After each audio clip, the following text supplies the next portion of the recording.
ભલા મારા બાળકો, ધોરણ 12 સાયન્સ બધા મજામાં છો ને? તમે કહેશો સર ક્યાં મજામાં છીએ, છતાંય મજામાં છો હે ને? ચુંબકીય દ્રવ્યો, મેટર્સ અને ચુંબકત્વની સાથે આપણું ચેપ્ટર જોડાયેલું છે. ધીમે ધીમે ધીમે એના પણ અંત તરફ આગળ વધી રહ્યા છે.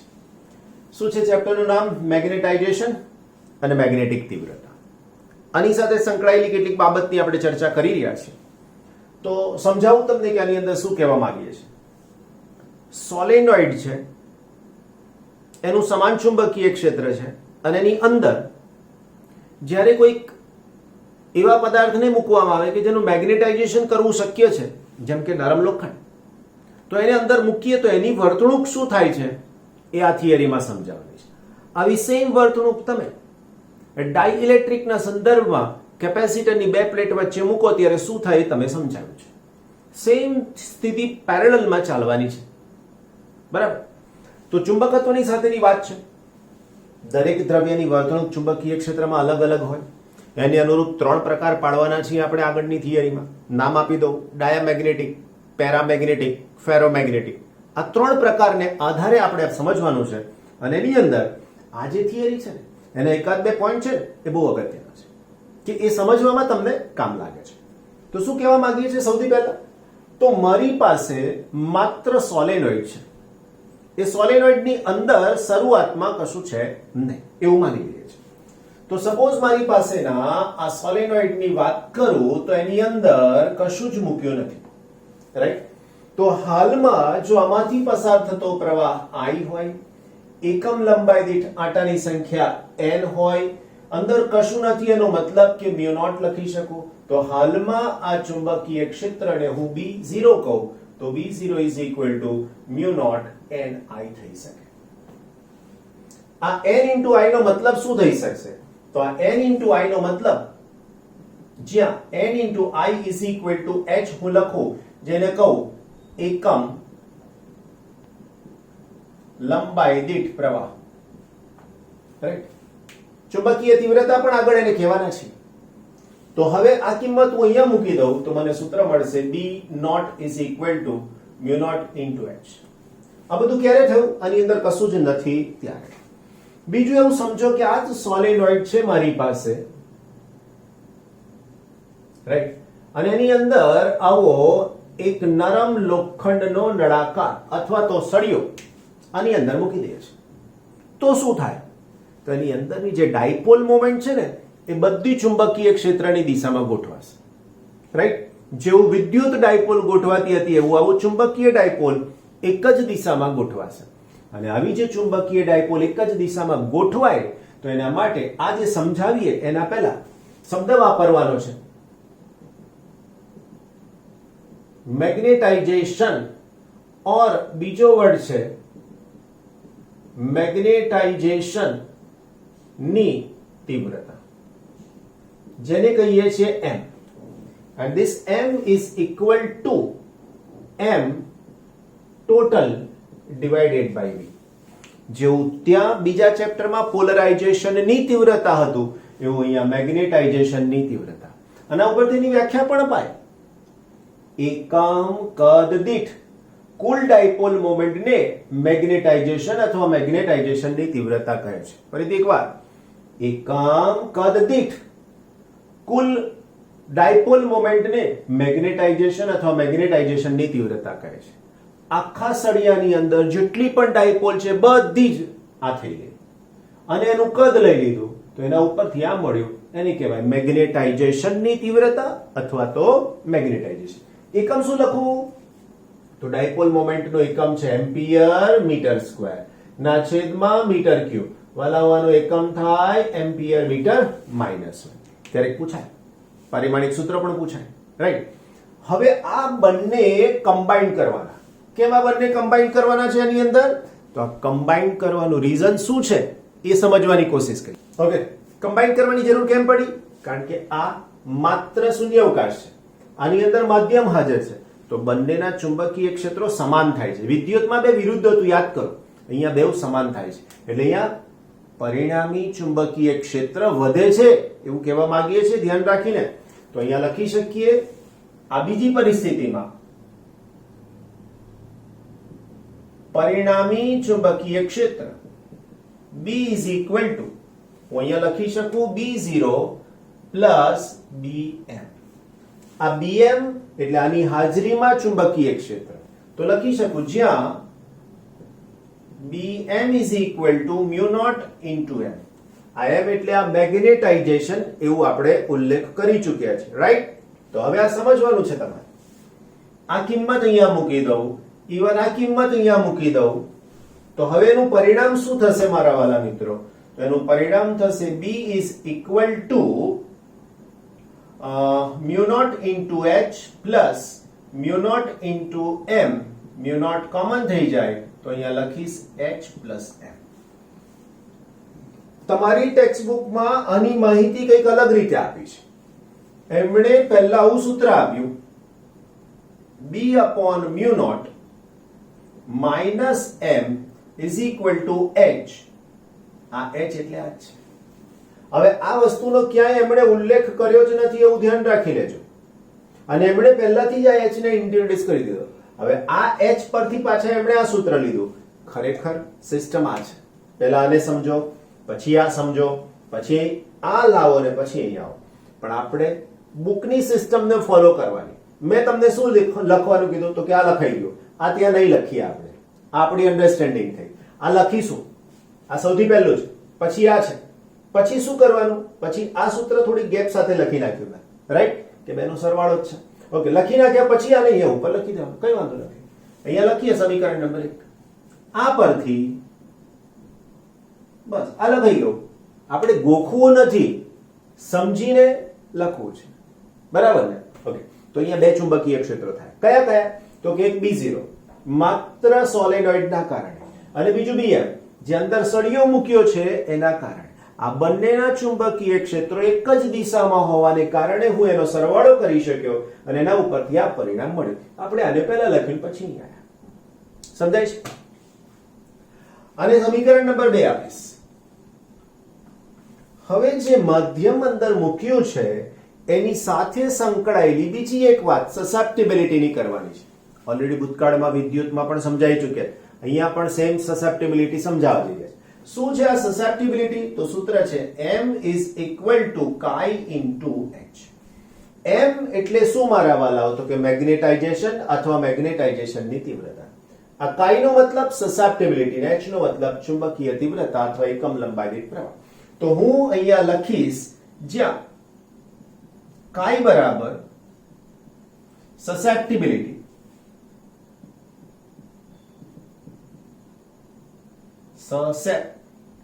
Susceptibility, right? સસેપ્ટિબિલિટી.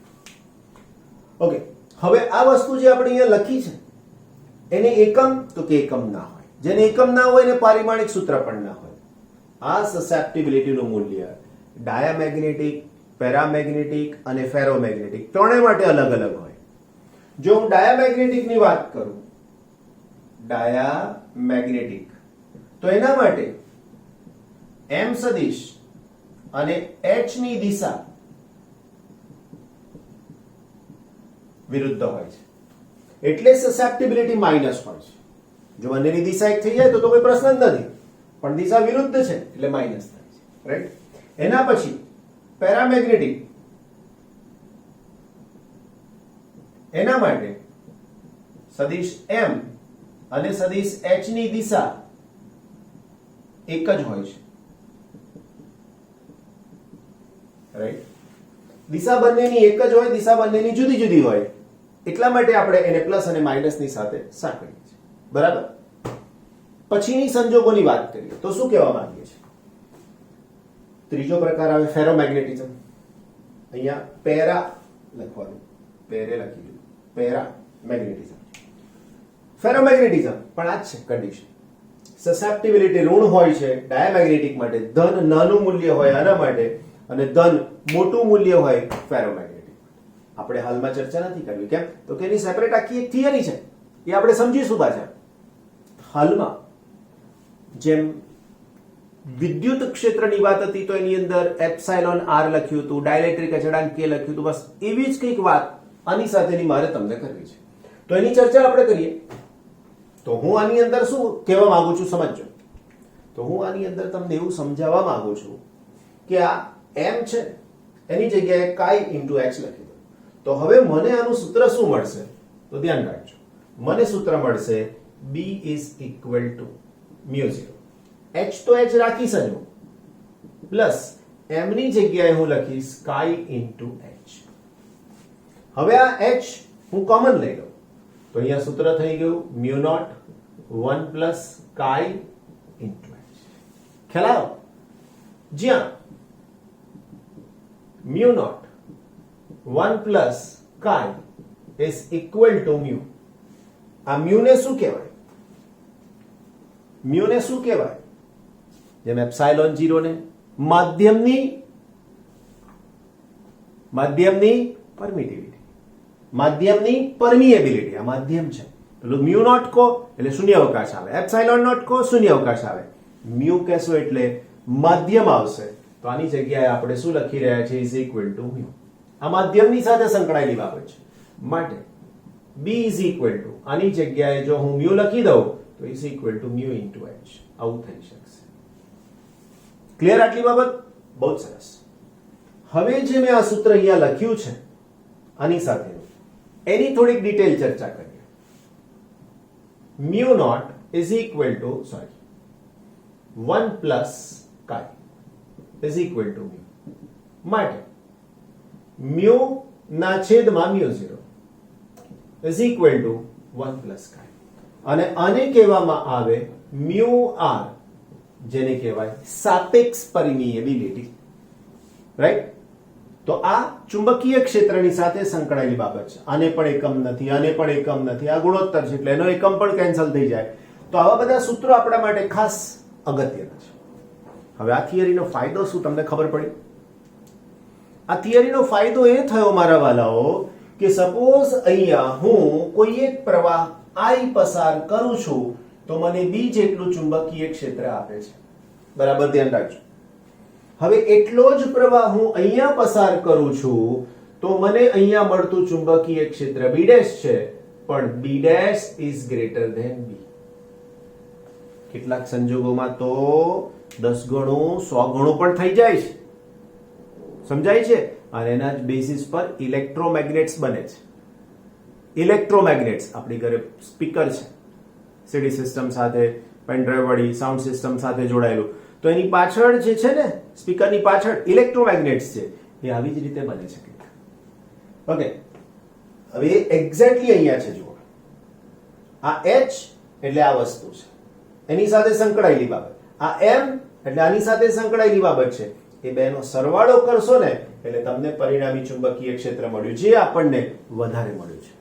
તો આ કન્સેપ્ટ દાખલામાં પણ પૂછાય છે કે જો તમને આની અંદર I પ્રવાહથી આટલું ચુંબકીય ક્ષેત્ર મળે તો હવે મારે આટલું જ ચુંબકીય ક્ષેત્ર મેળવવું હોય તો કેટલું વધારાનું આની અંદર મેગ્નેટિઝમ દાખલ કરવું પડે, અથવા તો કેટલો પ્રવાહ છે કે જેના કારણે આટલું ચુંબકીય ક્ષેત્ર મળે છે. આવા કન્સેપ્ટ પરના દાખલા પૂછાતા આવ્યા છે.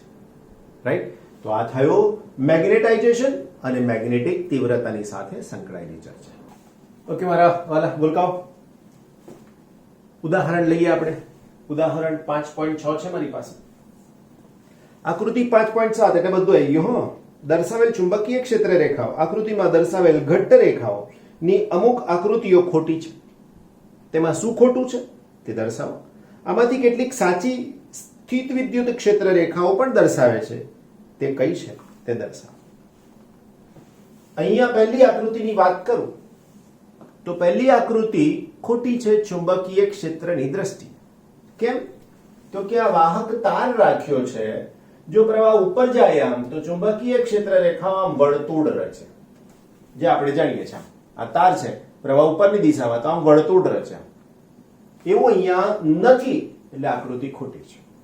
સમજૂતી શું કે છે જુઓ, પેજ નંબર 183 પર આકૃતિમાં દર્શાવ્યા મુજબ એનો જવાબ વાંચું છું. ખોટું છે એવું કીધું. આકૃતિમાં દર્શાવ્યા મુજબ ચુંબકીય ક્ષેત્ર રેખાઓ ક્યારેય બિંદુવત ઉદ્ગમમાંથી નીકળતી ના હોય. કોઈ પણ બંધ પૃષ્ઠ માટે B નું ચોખ્ખું ફ્લક્સ હંમેશા શૂન્ય હોય, એટલે કે આકૃતિમાં જેટલી ક્ષેત્ર રેખાઓ પૃષ્ઠમાં દાખલ થાય તેટલી જ તેમાંથી બહાર નીકળતી જવી જોઈએ. ખરેખર તો દર્શાવેલ ક્ષેત્ર રેખાઓ લાંબા ધન વિદ્યુત ભારિત તારનું વિદ્યુત ક્ષેત્ર દર્શાવે છે. સાચી ચુંબકીય ક્ષેત્ર રેખાઓ સીધા વાહક તારની આસપાસ ચોથા ચેપ્ટરમાં બતાવ્યા અનુસાર વર્તુળાકાર હોય. કીધું. બીજું, તમારી જાતે મને કહો કે આ વિદ્યુત ક્ષેત્ર રેખાઓ પણ નથી ને ચુંબકીય પણ નથી. કેમ? તો કે એના બે કારણ છે.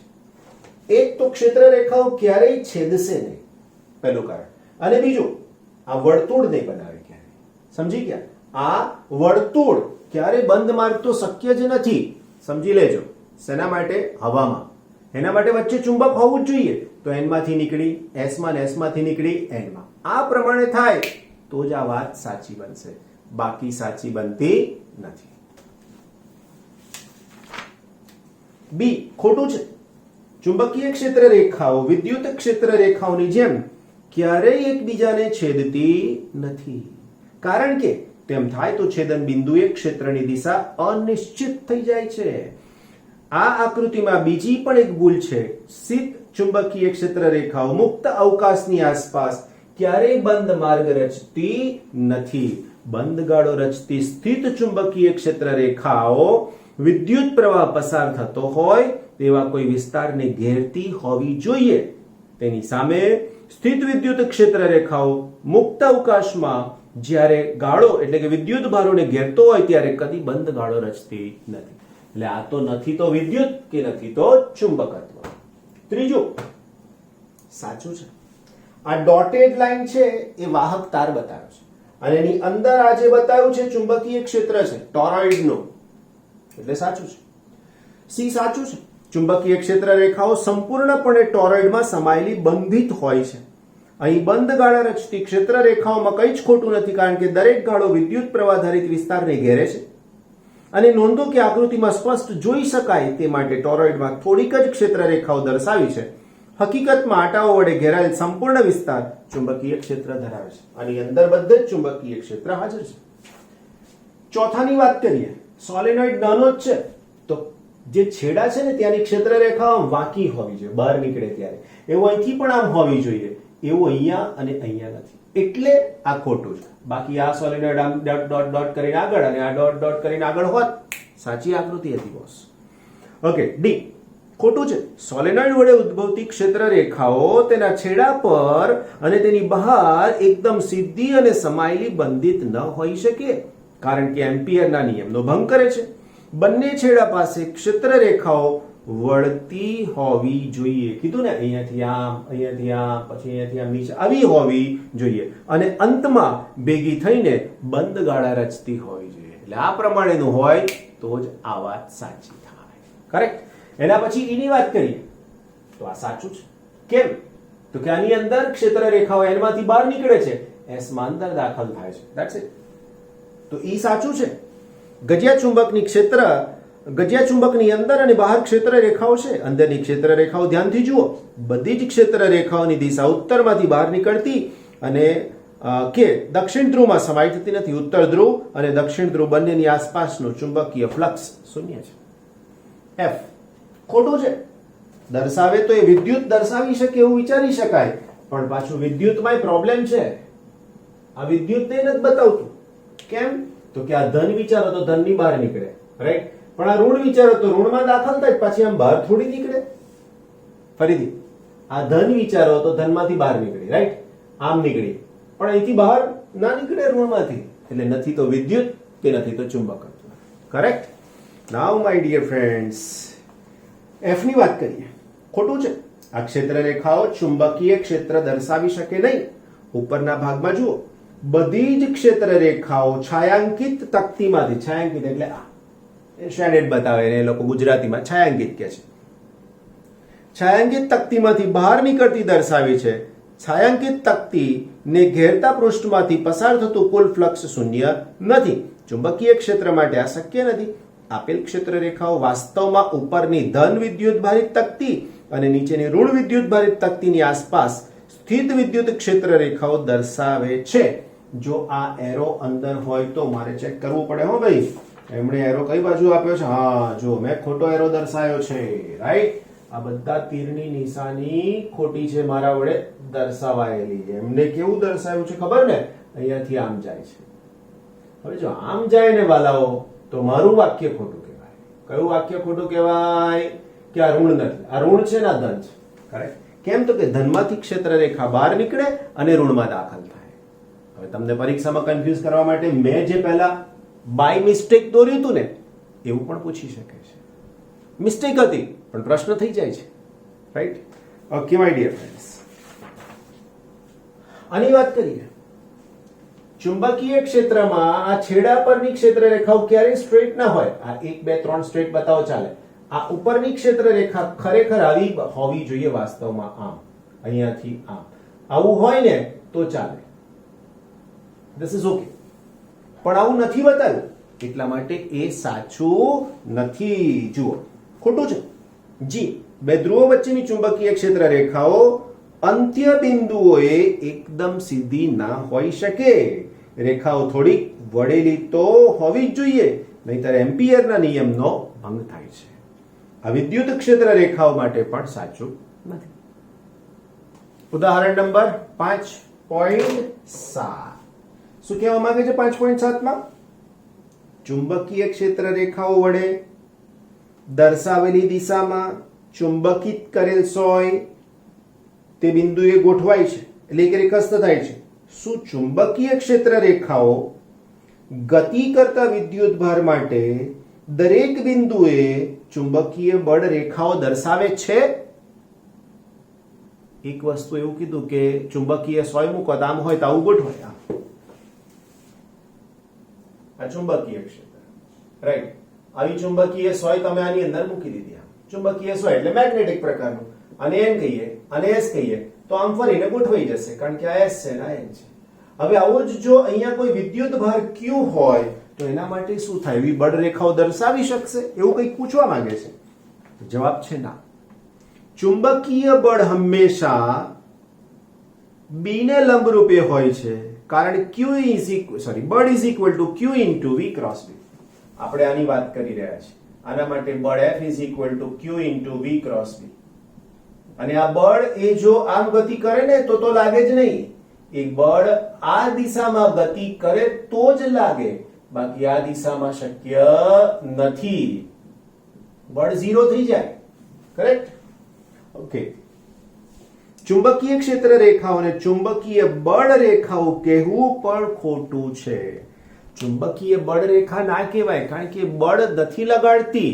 સમજો રાઈટ એ તો પોતે ક્ષેત્ર છે ને એની અસર એની ઉપર થઈને બળ લાગે એટલે એને બળ રેખા ન કહેવાય નંબર 2 બી ટોરોઇડના ગર્ભ ભાગમાં ચુંબકીય ક્ષેત્ર રેખાઓ સંપૂર્ણતઃ સમાયેલી હોય છે પરંતુ સીધા સોલેનોઇડમાં નહીં શા માટે ઓબ્વિયસ સીધો સોલેનોઇડ હોય તો એનો એક છેડો ને બીજો છેડો એની ડાયપોલ મોમેન્ટ શૂન્ય નથી જવાબમાં જો ચુંબકીય ક્ષેત્ર રેખાઓ સીધા સોલેનોઇડના બે છેડાઓ વચ્ચે જ સમાયેલી બંધિત હોત તો દરેક છેડા પરના આડછેદમાંથી પસાર થતું ફ્લક્સ શૂન્ય ના થાય પરંતુ ક્ષેત્ર બી નું કોઈ પણ બંધ પૃષ્ઠમાંથી પસાર થતું ફ્લક્સ હંમેશા શૂન્ય હોવું જ જોઈએ ટોરોઇડ માટે આ મુશ્કેલી રહેતી નથી કારણ કે તેને છેડા જ નથી સોલેનોઇડ અને ટોરોઇડમાં ફરક શું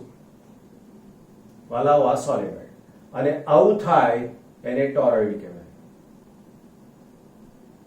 તો આ ટોરોઇડ થઈ ગયું આની માટે છેડા છે જ નહીં અને છેડા છે એટલે જો હું અહીંયા આવું બંધ ગાઉસિયન પૃષ્ઠ આમ વિચારું તો એની સાથે સંકળાયેલું કુલ બી શૂન્ય થવું જોઈએ કુલ ચુંબકીય ક્ષેત્ર શૂન્ય થવું જોઈએ અને એ જો શૂન્ય થઈ જાય તો કોઈ પ્રશ્ન જ નથી રહેવાનો પણ એ નથી થતું બરાબર જો હું અહીંયા ને અહીંયા ટર્મિનલ ના લઉં તો કોઈ પ્રોબ્લેમ નથી જેટલી ક્ષેત્ર રેખા આવી એટલી બહાર નીકળી ગઈ ફિનિશ સી જો ચુંબકીય એક ધ્રુવીય અસ્તિત્વ ધરાવતી હોત તો ચુંબકત્વના ગાઉસના નિયમમાં શું ફરક પડે વિદ્યુત માટે ગોસનો નિયમ લખું તો ક્લોઝ ઇન્ટિગ્રેશન સદિશ E dot ds is equal to q ના છેદમાં એપ્સાઇલોન g. ચુંબકત્વ માટે ક્લોઝ ઇન્ટિગ્રેશન સદિશ B dot ds is equal to 0. પણ જો એક ધ્રુવ શક્ય બને તો ચુંબકત્વ માટે ચુંબકત્વ માટે એક ધ્રુવ શક્ય બને તો ક્લોઝ ઇન્ટિગ્રેશન સદિશ B dot ds is equal to mu naught into qm લખતો. આવું થાય mu naught into qm, પણ આ વાસ્તવિકતા શક્ય જ નથી, રાઈટ? પણ આપણને ફેરફાર કીધો તો ફેરફાર લખી નાખવાનો. જો ચુંબકત્વ માટે ગોસનો નિયમ દર્શાવે છે કે કોઈ બંધ પૃષ્ઠમાંથી પસાર થતો B નું ફ્લક્સ હંમેશા શૂન્ય હોય છે. જોઈ લીધું? જો એક ધ્રુવી એટલે મોનોપોલ અસ્તિત્વ ધરાવતી હોય તો જમણી બાજુ S વડે એક ધ્રુવી વિદ્યુતભાર qm ને બરાબર હોય. સ્થિત વિદ્યુત માટેના ગોસના નિયમની જેમ સદિશ B ડોટ ડેલ્ટા S નો integration is equal to mu naught into qm, જ્યાં qm એ S વડે ઘેરાયેલ ચુંબકીય ભાર છે, રાઈટ? ડી પ્રશ્ન, શું ગજિયા ચુંબકનું ચુંબકીય ક્ષેત્ર તેના પોતાના પર ટોર્ક લગાડશે? એટલે પોતાને કઈ બળ લગાડશે? બીજું, શું વિદ્યુત પ્રવાહધારિત તારનો એક ખંડ નાનો તે જ તાર પરના બીજા વિદ્યુત પ્રવાહધારિત ખંડ પર બળ લગાડશે? આ ચુંબક છે, એની આ ક્ષેત્ર રેખા દોરી, તો શું આ ક્ષેત્ર રેખાની પર બળ લગાડશે, ટોર્ક લગાડશે? બીજો, આ તાર છે, તો આનો આવો નાનો ભાગ એ બીજા કોઈ અહીંયાના ભાગ પર બળ લગાડશે? આવો પ્રશ્ન પૂછ્યો છે. તો કે ના. ચુંબકના ખંડ એટલે કે વિભાગ વડે ઉદ્ભવતા ચુંબકીય ક્ષેત્ર વડે તે જ ખંડ પર કોઈ બળ કે ટોર્ક લાગતું નથી, પરંતુ તે જ તારના બીજા ખંડ પર બળ કે ટોર્ક લાગે છે. સીધા તારના ચોક્કસ કિસ્સા માટે જ આ બળ શૂન્ય હોય છે. જો તાર વળેલો હોય તો પોસિબિલિટી છે, બાકી નહીં. ઈ ગતિમાન વિદ્યુત ભારોના કારણે ચુંબકીય ક્ષેત્ર ઉદ્ભવે છે. કોઈ તંત્રનો ચોખ્ખો વિદ્યુત ભાર શૂન્ય હોય તો પણ તેની ચુંબકીય ચાક માત્રા હોઈ શકે? તો કે હા. લોખંડ સળિયો લો તો એની અંદર પરિણામી વિદ્યુત ભાર 0 જ છે, જેટલો ધન છે એટલો જ ઋણ છે, છતાં પણ એની પાસે મેગ્નેટિક ડાયપોલ મોમેન્ટ છે. એની હાજરી, એનું સૂચન શું? તો કે ચુંબકની નજીક લઈ જાઓ, ખબર પડી જાય. એમાંથી મેગ્નેટ બને? તો કે હા. તંત્રમાં રહેલા વિદ્યુત ભારનું સરેરાશ મૂલ્ય શૂન્ય હોઈ શકે, પરંતુ જુદા જુદા પ્રવાહધારિત લૂપના લીધે મળતી ચુંબકીય ચાક માત્રાનું સરેરાશ મૂલ્ય શૂન્ય ન પણ હોય. આપણે પેરામેગ્નેટિક પદાર્થ માટે આ પ્રકારના ઉદાહરણોમાં જોઈશું કે જેમાં પરમાણુઓનો ચોખ્ખો વિદ્યુત ભાર શૂન્ય હોવા છતાં તેમની ચોખ્ખી દ્વિધ્રુવી ચાક માત્રા હોય છે, મેગ્નેટિક ડાયપોલ મોમેન્ટ હોય છે, ભલે એની અંદરનો પરિણામી વિદ્યુત ભાર શૂન્ય હોય તેમ છતાં પણ. રાઈટ? ભલા મિત્રો, 5.8 નંબરનું ઉદાહરણ, પેજ નંબર 186, બરાબર? 5.8 ઉદાહરણ, રાઈટ ને? ઓકે. પૃથ્વીનું ચુંબકીય ક્ષેત્ર વિષુવવૃત્ત પાસે લગભગ 0.4 g જેટલું છે. ચુંબકીય ક્ષેત્ર એટલે B is equal to 0.4 g જેટલું છે. પૃથ્વીની દ્વિધ્રુવી ચાક માત્રા શોધો. મેગ્નેટિક ડાયપોલ મોમેન્ટ શોધવાની કીધી છે, રાઈટ? હવે આપણને પૃથ્વીની ત્રિજ્યા જોઈશે, રાઈટ? ઓકે, તો આપણે કહી શકીએ વિષુવવૃત્તીય, બરાબર ને? તો પૃથ્વી માટે વિષુવવૃત્તીય ચુંબકીય ક્ષેત્ર B is equal to mu naught upon 4 pi m upon r cube. આ r એટલે શું? પૃથ્વીની ત્રિજ્યા, જેનું મૂલ્ય r is equal to 6406.4 into 10 raised to 6 metre છે. મને m જોઈએ છે, તો m is equal to b into, okay, અહીંયા પહેલા કિંમત મૂકી દઈએ તો થોડુંક સરળ પડશે આપણને, રાઈટ? જો b 0.4 g, 0.4 into 10 raised to minus 4 Tesla, 0.4 into 10 raised to minus 4, mu naught 4 pi into 10 raised to minus 7 4 pi r 6.4 નો ક્યુબ 10 રેઝ ટુ 6 નો ક્યુબ એટલે 10 રેઝ ટુ 18 ઇન્ટુ m. આ 4 પાઈ કેન્સલ. હવે આ 0.4 10 raise to -4, 6.4 10 raise to 3, 10 raise to 18 divide by 10 raise to -7 and this is equal to m. બરાબર છે. તો આની મેગ્નેટિક ડાયપોલ મોમેન્ટ અરાઉન્ડ જે તમને મળે છે તે m is equal to 1.05 into 10 raised to 23 ampere metre square મળે છે. આવું થાય, રાઈટ? જે ભૂચુંબકત્વ માટેના પુસ્તકોમાં દર્શાવ્યું છે મુજબ 8 into 10 raised to 22 છે. ધેટ મીન્સ m નું જે સાચું મૂલ્ય છે એ 8 into 10 raised to 22 ampere metre square છે. આ પુસ્તકમાં લખેલું છે, ઓલમોસ્ટ નિયર બાય કહેવાય છે. કેવી રીતના? તો આને તમે 10 કરી દો, આ 10 અને પેલું 8. આમાં તમે ડિફરન્સ જોવા જાવ તો મોટો લાગે, પણ ઘાત છે ને એડજસ્ટ કરવી પડે.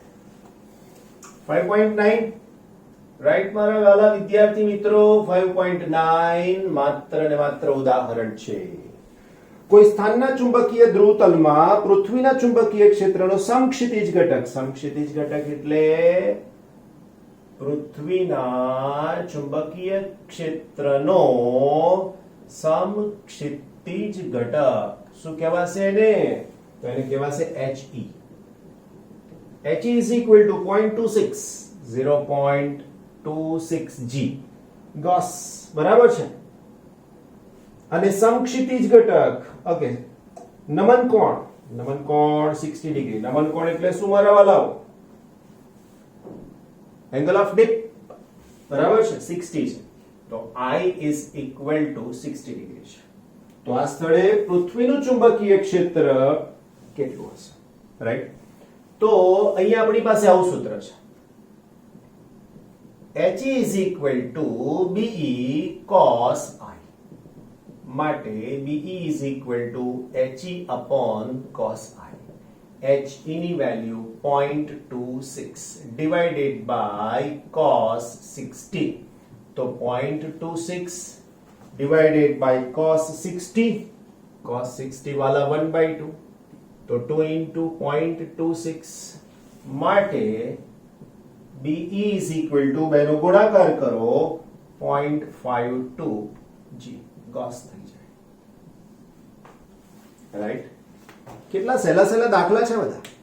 આ બધા જ તમને એક એક માર્ક્સના જે MCQ હોય ને એના લેવલ પ્રમાણે આની અંદરથી તમને પૂછાય. બરાબર? ઓકે, બચ્ચાવાડી 5.10. એક સોલેનોઇડમાં ગર્ભમાં દ્રવ્યની સાપેક્ષ પરમિએબિલિટી 400 છે. mu r is equal to 400 છે. સોલેનોઇડના આટા ગર્ભથી અવાહક વડે જુદા પાડેલા છે. આટામાંથી 2 એમ્પિયર પ્રવાહ પસાર થાય છે. I is equal to 2 ampere. જો તેમાં 1 મીટર દીઠ 1000 આટા હોય, n બરાબર 1000 મીટર માઇનસ, તો એ શોધવાનું કીધું છે. પહેલું H. H નો મતલબ ચુંબકીય તીવ્રતા. ચુંબકીય તીવ્રતા H is equal to n into I.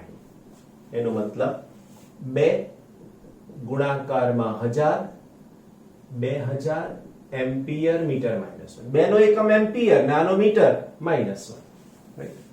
બીજું શોધવાનું કીધું છે m. પણ m શોધતા પહેલા મારે b શોધવું જરૂરી છે. એટલે m નો નંબર 3 છે ને મારે પહેલા શોધવો પડશે. એટલે હું અહીંયા લખીશ c અને લખીશ b, જેને કહેવાય ચુંબકીય ક્ષેત્ર. બે વર્ડ જુદા જુદા છે. b is equal to mu naught, આપણી પાસે સૂત્ર આવું છે, mu into n into I. આવું સૂત્ર છે. રાઈટ? પણ n into I ની જગ્યાએ તમે h લખી શકો છો. તો અહીંયા હું બે વસ્તુ લખું. એક n into I બરાબર h તથા mu r is equal to mu upon mu naught. તો હું લખું છું mu is equal to mu r into mu naught.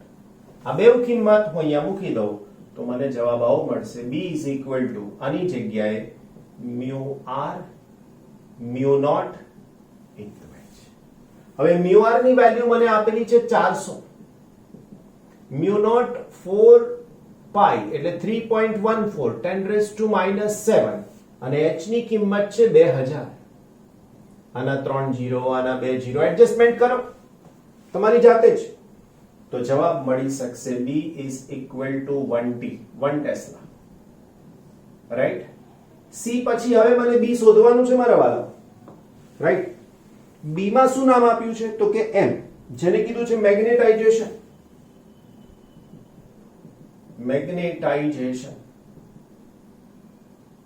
Right. તો મેગ્નેટાઇઝેશન નું સૂત્ર તમને કદાચ ડાયરેક્ટ યાદ ન હોય તો તમે આવું સૂત્ર વિચારી શકો છો. b is equal to mu naught h plus m. હવે તમારે m જોઈએ છે તો હું આવું લખીશ b ના છેદમાં mu naught minus h is equal to m. તમે આ સૂત્રનો યુઝ કરી શકો છો. એમણે આડું અવળું ઊંચું નીચું બધું કરીને લાયા છે તો એ જ આપણે જે કરવું છે એ આના ઉપરથી થઈ જશે. બરાબર. તો તમારી પાસે જે કિંમત મૂકવાની થાય છે એ પ્રમાણે શું થઈ શકશે. બીજું એમણે જે સૂત્ર આપ્યું છે એમાંથી પણ તમને સમજાવું. તમે આની અંદર કિંમત મૂકશો શું જવાબ આવે છે ચેક કરી લેજો. આ આપણી મેથડ સમજાય. રાઈટ. પણ બુકની મેથડમાં જો હું જાઉં તો એમનું આપેલું સૂત્ર છે m is equal to b minus mu into h ના છેદમાં mu 0. હવે આ h બરાબર m ને સૂત્ર નો કરતા બનાવે આ છેદમાં લઈ ગયા અને આ બાજુ લાયા છે તો એવું છે. બરાબર. જુઓ ને આને અહીંયા ભાગી નાખો એટલે b upon mu 0 થઈ ગયા. આને અહીંયા મૂકી દો એટલે h અને h કેન્સલ થઈ ગયા. છે તો એનું h. ઓકે. એના પછી આપણે શું કર્યું તો કે એના પછી આ b ની કિંમત આ મૂકી is equal to mu r mu 0 h minus mu 0 into h ના છેદમાં mu 0.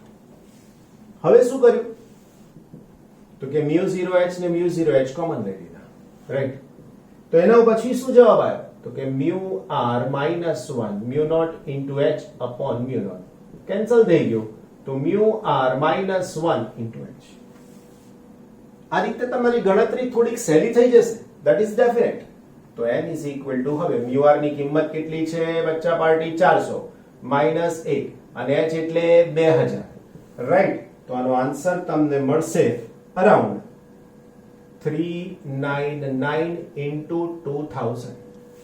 That is approximately 8 into 10 raised to 5 ampere meter minus 1. Almost. એના પછી d શોધવાનું કીધું છે. d જે મેં તમને થિયરીમાં શીખવાડ્યું હતું તે અગત્યનું છે.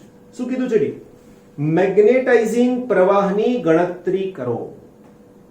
યાદ કરો શું કીધું હતું કે આ એક સોલેનોઇડ છે જેની અંદર કશું જ નથી. તો તે વખતે જે મને ચુંબકીય ક્ષેત્ર મળશે તે માત્ર આટલું મળશે mu naught ni. હવે આ જ સોલેનોઇડ ની અંદર જ્યારે હું આવો સળિયો મૂકી દઉં છું તો હવે મને bn is equal to mu into n into I આવું કંઈક વધારાનું ચુંબકીય ક્ષેત્ર મળવા પાત્ર થાય છે. તો આ શું છે એ મારે સમજવાનું રહેશે. માહિતી આપેલી જુઓ. મેગ્નેટાઇઝિંગ વિદ્યુત પ્રવાહ Im એ કોરની ગેરહાજરીમાં સોલેનોઇડના આંટાની અંદર પસાર કરવો પડતો જરૂરી વધારાનો વિદ્યુત પ્રવાહ છે કે જેથી કુલ પ્રવાહ કોરની હાજરીમાં મળતું b નું મૂલ્ય આપે. આ સળિયો અંદર મૂકવાથી ચુંબકીય ક્ષેત્ર વધી ગયું. હવે એ એટલું વધી ગયું છે કે આના જેટલું તો છે જ નહીં. તો હવે આમાં કેટલો પ્રવાહ વધારાનો પસાર કરીએ કે આનું ચુંબકીય ક્ષેત્ર અને આનું ચુંબકીય ક્ષેત્ર સમાન થાય. એ સમાન એ આપણે અહીંયા ચકાસવાનું છે. કરેક્ટ. ઓકે. તો સૂત્ર છે આપણી પાસે d ની અંદર B is equal to mu naught n into I plus IM. Right, મારો પ્રશ્ન IM ને શોધવાનો છે, તો હું આવું લખીશ, ધ્યાન રાખજો. B upon mu naught into n is equal to I plus IM. B upon mu naught into n minus I is equal to IM. માટે IM is equal to B upon mu naught n minus I. B છે કેટલો પ્રવાહ ચુંબકીય ક્ષેત્ર છે, તો કે divided by mu naught into n. mu naught એટલે 4 pi 10 raised to minus 7, n એટલે આંટાની સંખ્યા એટલે 1000, માઇનસ આ પ્રવાહ કેટલો છે વાલા બચ્ચા પાર્ટી, તો કે 2. સાદું રૂપ આપી શકો એમ છો. આ 1000 એટલે અહીંથી કેન્સલ થઈ જશે, 10 ની 7 માંથી 3 જાય એટલે 10 ની -4, તો 1 upon 4 pi 10 raised to minus 4 minus 2. આ -4 ઉપર જાય તો શું થશે વાલા બચ્ચા પાર્ટી, તો કે 10 ની 4 ઘાત upon 4 pi minus 2.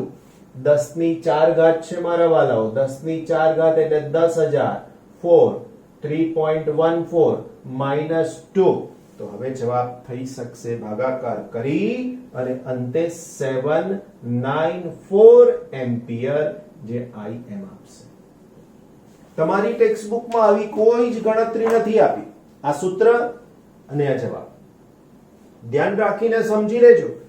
જો પરીક્ષામાં તમે આવું લખ્યું, અહીંયાથી આમ ડાયરેક્ટ માર્ક્સ નહીં મળે, અહીંયાથી પ્રોપર ચેનલથી જ જવું પડશે તો જ, બાકી કેટલું ગોખશો, નહીં ચાલે, યાદ પણ નહીં રહે.